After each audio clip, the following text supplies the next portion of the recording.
El gran plano general es un tipo de plano cinematográfico dentro del encuadre que muestra un gran escenario o una magnitud.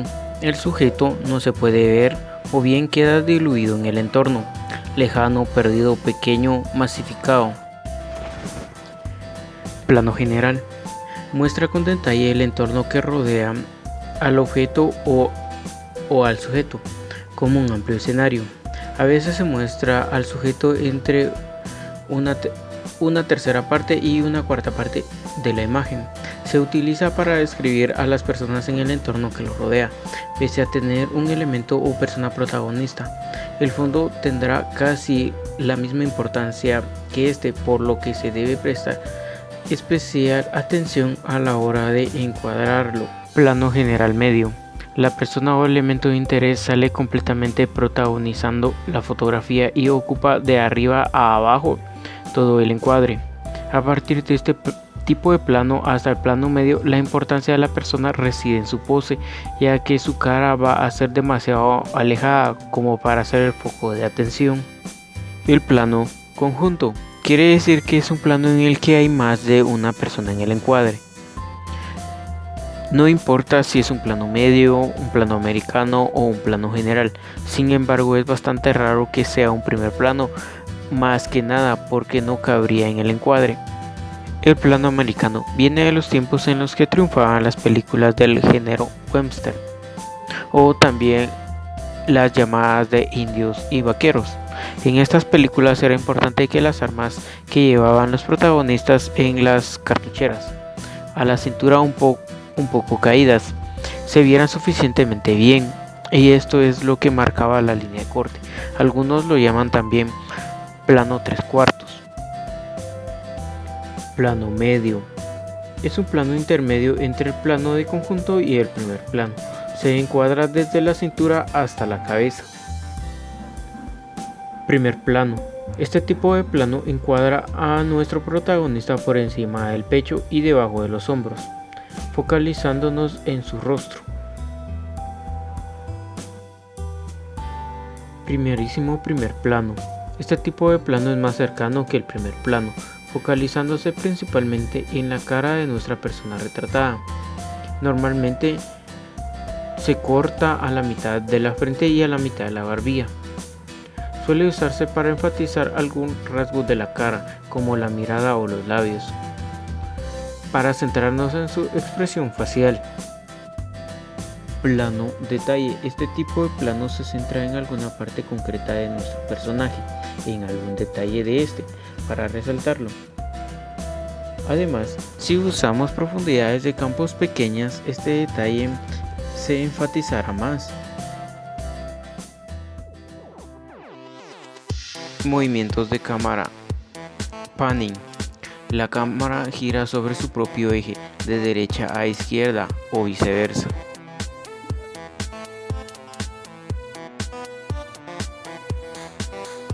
Movimiento tilt. La cámara sube o baja.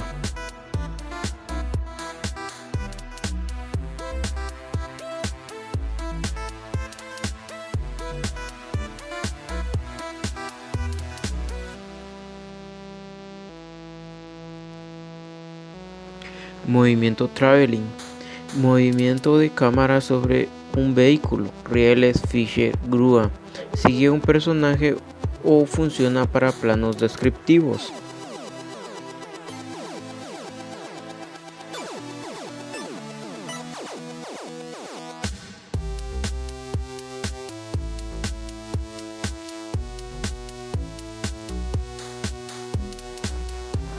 Movimiento grúa o elevador. Puede elevar la cámara desde ras de piso hasta 3 metros o viceversa.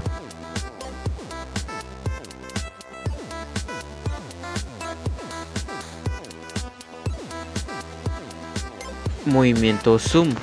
Movimiento gradual del lente. Acercamiento o el alejamiento óptico, mientras la cámara permanece fija.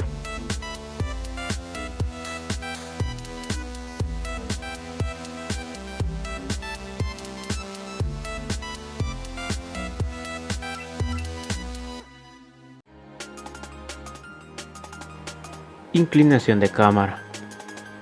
Inclinación picado. Este tipo de plano se consigue situando la cámara por encima del personaje. La cámara debe estar por encima de los ojos, ligeramente angulado mirando hacia abajo. El plano picado empequeñece a nuestro sujeto, haciéndolo parecer inferior. Inclinación contrapicado. Este tipo de plano se consigue situando la cámara por debajo del personaje.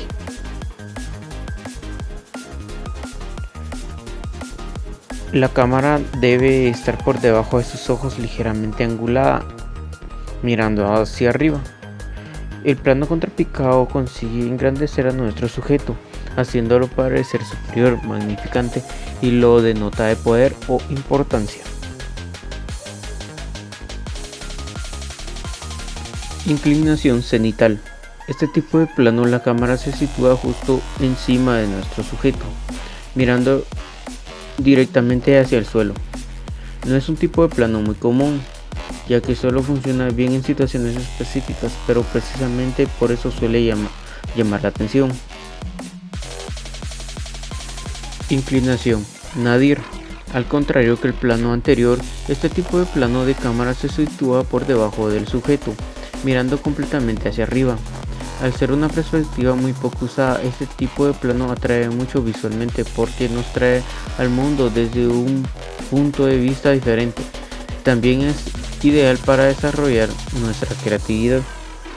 Inclinación holandés o aberrante.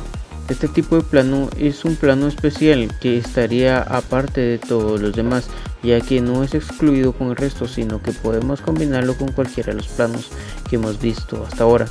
Aquí la angulación con el suelo va a ser diferente, ya que en el plano holandés su característica es la angulación con el horizonte. Para conseguir este tipo de plano, inclinaremos significativamente nuestra cámara dejando el horizonte en diagonal.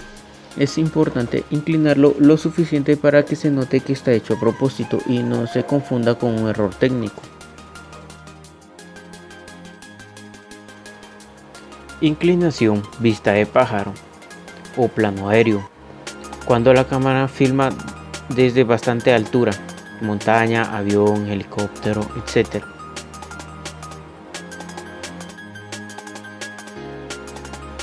Inclinación ojo de hormiga, o como también es conocido ángulo gusano.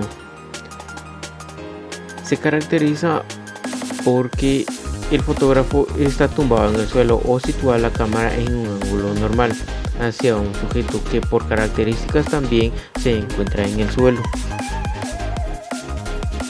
Plano escorzo o sobre el hombro. Es uno de los planos más utilizados en el cine para las conversaciones de dos personas. En la escena aparecería la persona que escucha de espaldas a la que habla de frente con el rostro a la vista, con la cámara colocada a unos 45 grados del sujeto.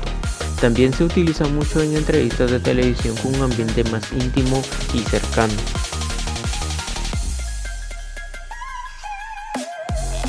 Inclinación de cámara subjetiva. La cámara nos muestra lo que el personaje está viendo, es decir, toma por un momento la visión en primera persona de nuestro personaje.